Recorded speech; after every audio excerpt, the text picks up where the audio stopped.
retornant a les varietats tradicionals valencianes mitjançant la divulgació i el consum.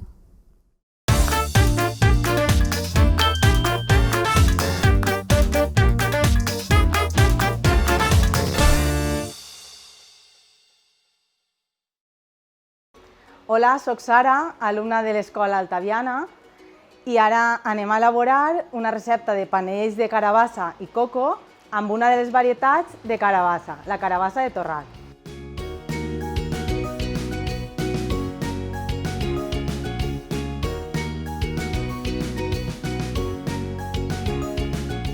Anem a començar.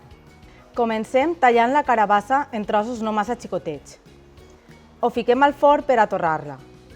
Una vegada torrada, la xafem fins a fer una espècie de puré com este. Incorporem el coco i mesclem bé amb una espàtula. Seguim movent mentre que incorporem també el sucre glaç i l'ametla mòlta.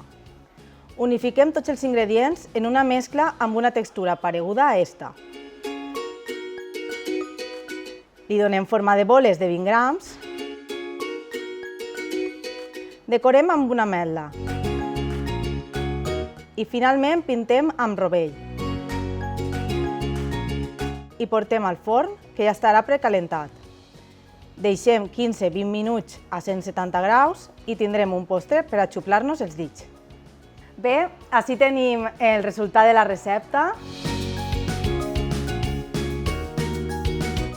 Espero que vos hagi agradat i si la proveu a fer en casa, recordeu-se d'etiquetar el hashtag JoCuineLocal. Bon profit!